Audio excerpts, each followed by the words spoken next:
الحمد لله نحمده ونستعينه ونستغفره ونؤمن به ونتوكل ونعوذ بالله من شرور أنفسنا ومن سيئات أعمالنا من يهد الله فلا مضل له ومن يضلل فلا هادي له ونشهد أن لا إله إلا الله وأشهد أن محمدا عبده ورسوله أما بعد فأعوذ بالله من الشيطان الرجيم بسم الله الرحمن الرحيم وما أرسلناك إلا رحمة للعالمين صدق الله العلي العظيم ونحن على ذلك من الشاهدين والشاكرين والحمد لله رب العالمين. آئیے تمامی حضرات اپنے آقا کی بارگاہ میں جھوم جھوم کر دل کی عطا گہرائیوں کے ساتھ محبت کا ثبوت پیش کریں. پڑھیں بابا صلی اللہ رب محمد صلی اللہ علیہ وسلم نحن عباد محمد صلی اللہ علیہ وسلم صلاۃ و سلام علیک یا رسول اللہ صلی اللہ علیہ وسلم. میں تقریر سے پہلے فرمائش کے مطابق دو اشعار آپ کی سماعتوں کے حوالے کر رہا ہوں, سماعت کریں. ایک بار سارا مجمع ہاتھ رکھ کے یا رسول اللہ مصطفیٰ مصطفیٰ مصطفیٰ مصطفیٰ مصطفیٰ مصطفیٰ مصطفیٰ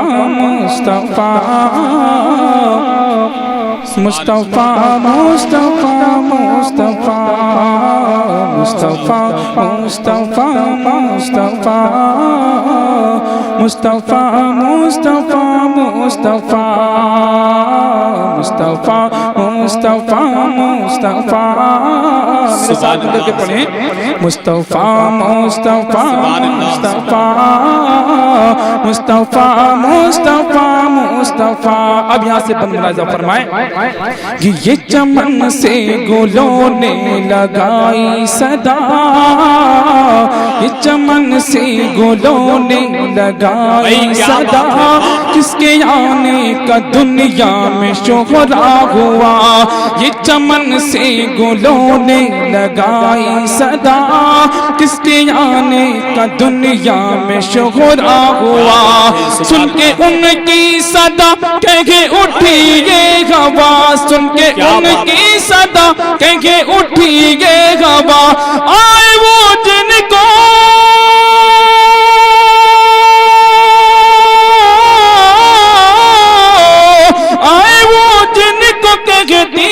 خلق خدا مصطفیٰ نعرہ تکبیر, زور سے بولیے زور سے, نعرہ تکبیر, نعرہ رسالت, نعرہ غوثیت, جشن عید میلاد النبی, سرکار کی آمد, آقا کی آمد, مکی کی آمد, عشق محبت عشق محبت.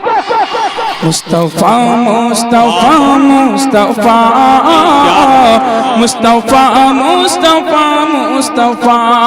شعر آخر پیش کر رہا ہوں, سماعت فرمائیں.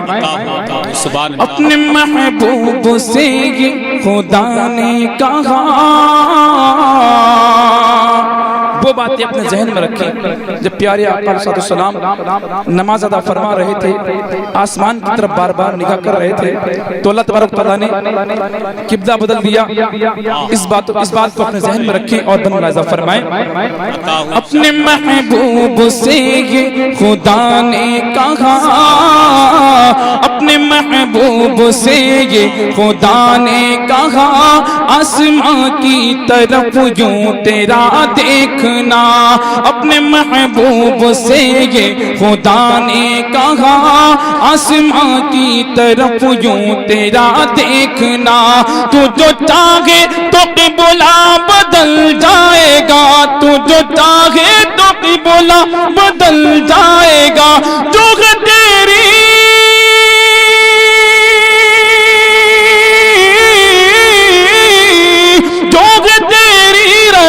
وہ ہے میری رضا. مصطفیٰ مصطفیٰ مصطفیٰ مصطفیٰ مصطفیٰ مصطفیٰ مصطفیٰ مصطفیٰ مصطفیٰ مصطفیٰ مصطفیٰ. محترم سامعین کرام, میں نے خطبہ مسنونہ کے بعد قرآن مجید فرقان حمید کی ایک آیت کی تلاوت کا شرف حاصل کیا. اللہ تبارک و تعالیٰ قرآن مجید میں ارشاد فرما رہا ہے وَمَا أَرْسَلْنَاكَ إِلَّا رَحْمَةً لِلْعَالَمِينَ, کہ اے محبوب ہم نے نہیں بھیجا آپ کو آپ سن رہے ہیں توحید نیٹورک کی اسلامک آواز. Tauheed network international Islamic YouTube channel. اے محبوب، ہم نے آپ کو ساری کائنات کے لیے رحمت بنا کر کے بھیجا ہے. چاہے یہ عالم ہو، چاہے وہ عالم ہو، چاہے عالم انسان ہو، چاہے عالم حیوان ہو، چاہے عالم ادنا ہو، چاہے عالم اسفل ہو، چاہے عالم جنات ہو، چاہے عالم حیوانات ہو، چاہے عالم اشجار ہو، چاہے عالم احجار ہو. گویا کہ ساری کائنات کے لیے میرے پروردگار عالم نے اپنے محبوب کو رحمت بنا کر کے بھیجا ہے. مسلمانوں، آپ دنیا کی مثال لے لیجئے. دنیا میں ہر چیز ایک سے ایک لیٹسٹ بن کے نظر آتی ہے. پہلے دور میں موبائل چلا تھا میٹرولا کا. میٹرولا کے بعد میں نوکیا کا موبائل آیا. نوکیا نے میٹرولا سے پوچھا، اے میٹرولا، مجھے آنے کی کیا ضرورت پڑی؟ جب تو پہلے تھا تو بھی کال کرا رہا تھا، میں بھی کال کراتا ہوں، فرق کیا ہے؟ تو میٹرولا بولا، جو فنکشن میرے اندر نہیں ہے وہ تیرے اندر ہے. اس کے بعد میٹرولا کے بعد میں نوکیا آیا. نوکیا کے بعد میں سیمسنگ موبائل آیا. سیمسنگ سے میں نے پوچھا، اے سیمسنگ، تجھے کیا ضرورت تھی آنے کی جب نوکیا چل رہا تھا؟ تو سیمسنگ گرج کر کے بولا، سنو سنو، نوکیا اینڈرائیڈ نہیں ہے، اینڈرائیڈ بھی ہو، قسم خدا کی ہر دور میں لیٹسٹ ماڈل آتا رہا بلا تشبیہ. میرے نبی سے پہلے جتنے انبیاء آتے رہے، جتنے مرسلین آتے رہے، جتنے نبی آتے رہے، لیٹسٹ آتے رہے، لیکن آخر میں رب کائنات نے، پروردگار عالم نے جو ماڈل بھیجا ہے تو سب سے سپر لیٹسٹ بھیجا ہے. تو محترم سامعین کرام، ہمارا نبی لیٹسٹ ہے. نبی کی کتاب قرآن لیٹسٹ ہے. قرآن عظیم وہ کتاب جس کے بارے میں رب تعالیٰ نے ارشاد فرمایا، ذالک الکتاب لا ریب فیہ، وہ کتاب، that book where is no changing, وہ کتاب جس میں کوئی تبدیلی تغیر نہیں ہے، وہ کتاب جس کے زیر زبر کو تبدیل نہ کیا جا سکے. لا ریب فیہ، کوئی شک نہیں ہے. وہ لیٹسٹ کتاب لے کر کے ہمارا لیٹسٹ نبی آیا ہے. اور قسم خدا کی، نبیوں کی امتیں اور بھی ہوئی ہیں، لیکن جو ہمارے آقا کی امت ہے، ہمارے آقا کی امتوں میں سب سے لیٹسٹ ہے. تو محترم سامعین کرام، بدولیہ کے زندہ دل مسلمانوں، آپ کی یہ خوش نصیبی ہے کہ آپ نبی کا جشن منا رہے ہو، نبی کی محبت میں بیٹھے ہوئے ہو. ارے آپ تو ایماندار ہیں، آپ تو اہل محبت ہیں، آپ تو اہل ایمان ہیں. ایمان کی دولت سے پروردگار عالم نے ہمیں اور آپ کو نوازا ہے.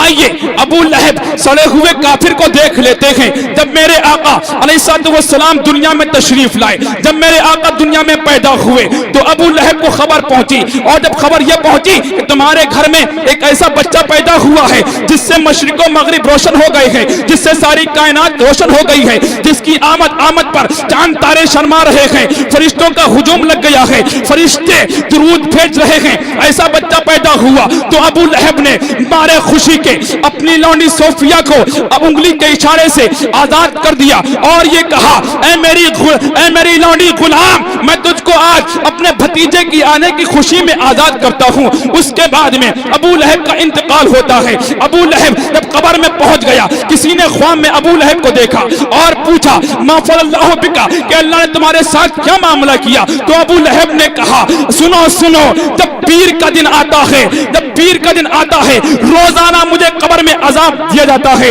روز میں عذاب میں گرفتار رہتا ہوں، لیکن جب پیر کا دن آتا ہے اس دن عذاب میں تخفیف کر دی جاتی ہے، عذاب کو ہٹا دیا جاتا ہے. اور جس انگلی سے میں نے اشارہ کیا تھا اس انگلی سے روشنی نکلتی ہے.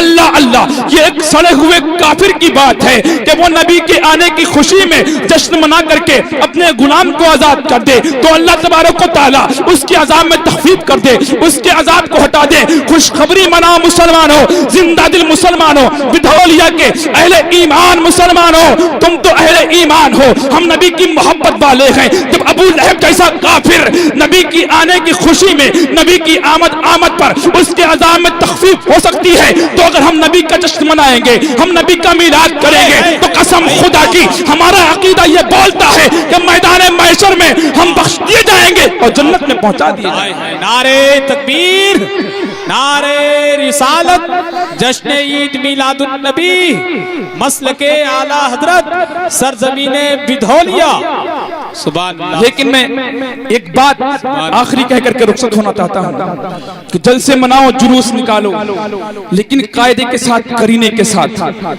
جس طریقے سے نکالنا چاہیے یہ نہیں کہ ہم جذبات میں آ کر کے دوسروں کو تکلیف پہنچائیں، ہم جذبات میں آ کر کے دوسروں کے لیے پریشانی کا ہم سامنا بن جائیں۔ ایسا مت کرو مسلمانوں، آپ اس بات کا لحاظ رکھا کرو، جب بھی جلوس نکالیں یا محفل میلاد کریں تو صحیح طور طریقے سے اسلامی شریعت کے دائرے میں رہ کر کے سارے کاموں کو انجام دیا کریں۔ اللہ پاک کی بارگاہ میں دعا کرتا ہوں مولا تعالی ہم تمام مسلمان بھائیوں کو سمجھنے کی توفیق عطا فرمائے، مجھ سے کہنے میں یا آپ سے سننے میں کوئی قصداً لفظاً خامی غلطی ہو اللہ پاک اس کو معاف فرمائے۔ میں سریعام توبہ کرتا ہوں، واستغفر اللہ ربی من کل ذنب واتوب الیہ۔ السلام علیکم ورحمۃ اللہ وبرکاتہ۔